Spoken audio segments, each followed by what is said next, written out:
Une fois, le Bouddha Gautama a dit « Soyez là où vous êtes, sinon vous manquerez votre vie ». Dans notre monde rapide, il est facile de se laisser entraîner à aider les autres et à oublier notre propre vie. Nous ressentons souvent le besoin d'assister amis, famille et même des inconnus, croyant que c'est la chose juste à faire. Cependant, cette noble intention peut parfois avoir des inconvénients inattendus. Aujourd'hui, nous explorerons le côté sombre de l'aide aux autres et les manières surprenantes dont cela peut nous nuire. Le Bouddha Gautama nous rappelle l'importance d'être présent dans notre propre vie. Lorsque nous sommes constamment focalisés sur les autres, nous pouvons perdre de vue nos propres besoins, rêves et bonheurs. Cela ne signifie pas que nous ne devrions pas aider les autres, mais il est essentiel de trouver un équilibre. Aider les autres peut être profondément gratifiant, mais cela peut aussi mener à l'épuisement, au stress et à la négligence de notre propre bien-être. Lorsque nous nous surchargeons, nous risquons de passer à côté de nos propres expériences et joies. Il est crucial de se souvenir que nous méritons également des soins et de l'attention. Prendre du temps pour soi n'est pas égoïste. C'est nécessaire pour une vie saine et équilibrée. Imaginez une vie où vous donnez constamment, sans prendre un moment pour respirer. Avec le temps, vous pourriez vous sentir accablé, épuisé et même amer.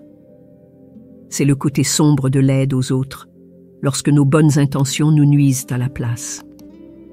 En étant présents et attentifs à notre propre vie, nous pouvons aider les autres sans nous perdre dans le processus. Restez à l'écoute, alors que nous explorons plus en profondeur comment aider les autres peut parfois nous nuire et découvrir des moyens de maintenir un équilibre sain.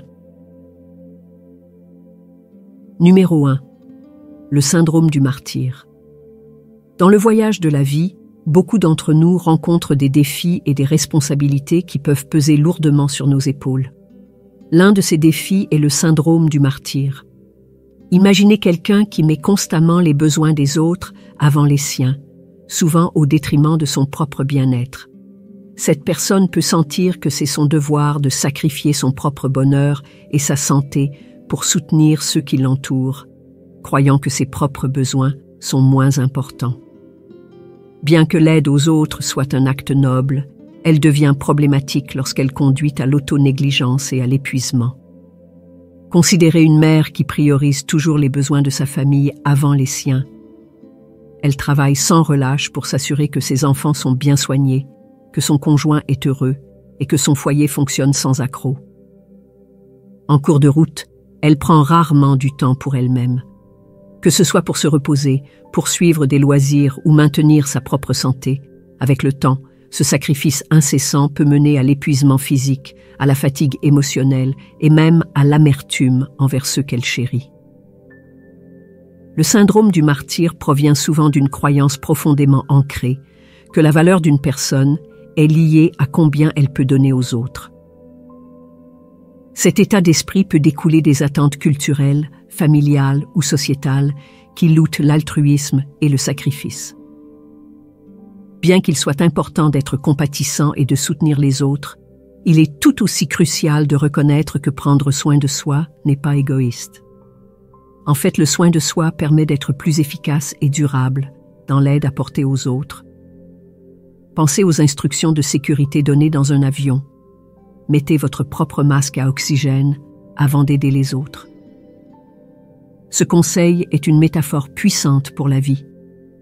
Si vous ne prenez pas soin de vous d'abord, vous n'aurez pas la force ou la capacité de vous occuper des autres. Le soin de soi peut être aussi simple que de prendre quelques moments chaque jour pour se détendre, faire des activités qui apportent de la joie, ou fixer des limites pour ne pas se surcharger. Se libérer du syndrome du martyr implique de reconnaître et de valoriser ses propres besoins. Il s'agit de trouver un équilibre entre le soin des autres et celui de soi-même. Cela peut signifier demander de l'aide quand nécessaire, dire non à des responsabilités supplémentaires ou simplement reconnaître qu'il est acceptable de se reposer et de se ressourcer. Rappelez-vous, vous ne pouvez pas verser à partir d'une tasse vide. En abordant le syndrome du martyr, vous améliorez non seulement votre propre bien-être, mais vous donnez également un exemple positif aux autres. Lorsque vous privilégiez le soin de vous-même, vous montrez qu'il est possible d'être compatissant et de soutenir les autres sans sacrifier votre propre santé et bonheur. Cet équilibre mène à une manière de vivre plus épanouissante et durable, bénéficiant à la fois à vous et à ceux qui vous entourent. Numéro 2. Les problèmes de dépendance. Dans notre monde interconnecté, les relations et les liens avec les autres sont essentiels. Cependant, parfois, ces liens peuvent devenir excessivement dépendants, créant une situation où une personne dépend trop d'une autre pour un soutien émotionnel, financier ou même physique. Les problèmes de dépendance surviennent lorsque cette dépendance devient malsaine, entravant la croissance personnelle et l'indépendance. Imaginez un jeune adulte qui a toujours dépendu de ses parents pour chaque décision, grande ou petite. Cette personne peut avoir du mal à prendre des décisions ou à faire face à des défis seule. Elle peut se sentir inquiète ou anxieuse, sans une orientation ou une approbation constante. Avec le temps, cette dépendance peut freiner sa capacité à développer des compétences cruciales comme la résolution de problèmes et l'autonomie. Les problèmes de dépendance peuvent également se manifester dans les relations amoureuses. Considérez un partenaire qui se sent incapable de fonctionner sans son autre moitié. Il peut chercher une assurance constante, éviter de prendre des décisions de manière autonome ou se sentir perdu et incomplet lorsqu'il est seul. Ce niveau de dépendance peut mettre une pression immense sur la relation, créant un déséquilibre où une personne se sent accablée par les besoins de l'autre. Aborder les problèmes de dépendance implique de favoriser un sentiment d'autosuffisance et de confiance en soi. Il est important de reconnaître que bien que chercher du soutien auprès des autres soit naturel et sain, une dépendance excessive peut être nuisible. Un moyen de combattre cela est de prendre progressivement des responsabilités et de prendre des décisions de manière autonome. Commencez par des tâches petites et travaillez votre chemin vers des défis plus significatifs. Ce processus renforce la confiance en soi et le sentiment d'accomplissement. Fixer des limites est également crucial pour gérer la dépendance. Les deux parties dans une relation devraient se sentir à l'aise et capables d'exprimer leurs besoins et leurs limites. Encouragez la communication ouverte sur ce que chaque personne peut et ne peut pas fournir en termes de soutien. Cette honnêteté aide à créer une dynamique équilibrée et saine où les deux individus peuvent s'épanouir. L'autoréflexion joue un rôle significatif dans la surmontée de la dépendance. Prenez le temps de comprendre les causes profondes de votre dépendance aux autres. Est-ce la peur de l'échec, le manque de confiance en soi? Identifier ces problèmes sous-jacents peut vous aider à les aborder directement, que ce soit par des efforts personnels, une thérapie ou d'autres mesures de soutien.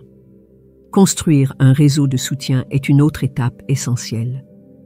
Bien qu'il soit important de devenir plus autonome, avoir un groupe diversifié de personnes à qui se tourner peut éviter une dépendance excessive à un seul individu. Les amis, la famille, les mentors et les groupes de soutien peuvent tous fournir des perspectives et des encouragements précieux. En fin de compte, surmonter les problèmes de dépendance consiste à trouver un équilibre entre chercher de l'aide et se tenir sur ses propres pieds.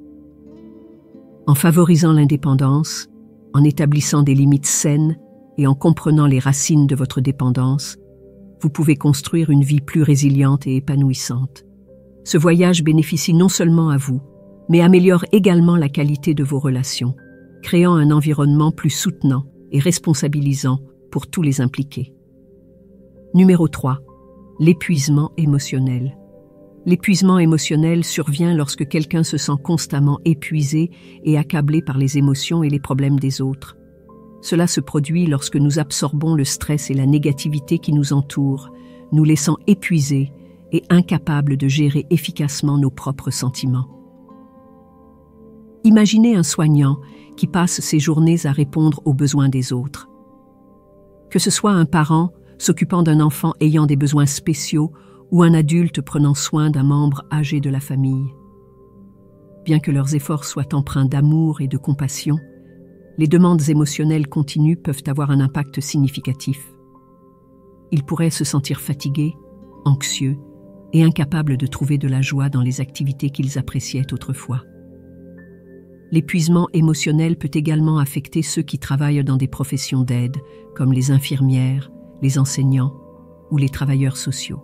Une exposition constante aux problèmes et à la douleur des autres peut conduire à une surcharge émotionnelle, où chaque interaction semble ajouter du poids à leur fardeau déjà lourd. Pour surmonter l'épuisement émotionnel, il est crucial de développer des stratégies de gestion du stress. Cela peut inclure des techniques telles que la pleine conscience, la méditation ou des pratiques de relaxation qui aident à réguler les émotions et à restaurer un sens de calme. Prendre des pauses régulières est également vital. Se donner du temps pour se reposer, se ressourcer et se concentrer sur ses propres intérêts aide à équilibrer les demandes émotionnelles que l'on subit. Fixer des limites est une autre stratégie clé. Établir des frontières claires sur le nombre d'heures que vous consacrez à aider les autres ou le niveau d'implication émotionnelle que vous acceptez permet de protéger votre propre bien-être. Il est également important de rechercher un soutien lorsque vous vous sentez accablé. Parler à des amis, à la famille ou à un thérapeute peut offrir des perspectives et des conseils précieux sur la gestion de l'épuisement émotionnel. L'autocompassion est une pratique puissante dans ce contexte. Soyez doux avec vous-même, reconnaissant vos propres limites et en vous permettant de prendre soin de vous sans culpabilité. En reconnaissant les signes d'épuisement émotionnel et en prenant des mesures pour y remédier, vous pouvez protéger votre bien-être tout en continuant à offrir du soutien aux autres de manière durable. L'équilibre est essentiel et il est possible de nourrir à la fois votre propre santé émotionnelle et votre capacité à aider les autres. Ainsi, en abordant l'épuisement émotionnel avec des stratégies adaptées et un soutien approprié, vous pouvez maintenir votre vitalité émotionnelle tout en continuant à faire une différence positive dans la vie des autres. Conclusion. Aider les autres est une action noble, mais il est important d'être conscient des aspects négatifs potentiels. Le syndrome du martyr, les problèmes de dépendance et l'épuisement émotionnel sont des aspects souvent non reconnus qui peuvent surgir lorsque nous nous concentrons trop sur les besoins des autres, au détriment de notre propre bien-être. L'équilibre est la clé. Prendre soin de soi permet non seulement de préserver votre propre bonheur et santé, mais aussi de continuer à offrir un soutien efficace et durable aux autres. En étant présent dans votre propre vie, en établissant des limites saines et en reconnaissant vos besoins personnels, vous pouvez aider les autres sans vous perdre dans le processus. N'oubliez pas, vous méritez de vivre une vie pleine et épanouissante, tout comme vous apportez de la lumière dans la vie des autres.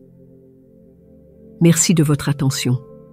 Si vous avez trouvé cette vidéo utile, n'oubliez pas de vous abonner à notre chaîne pour plus de réflexions et d'enseignements inspirants. À bientôt.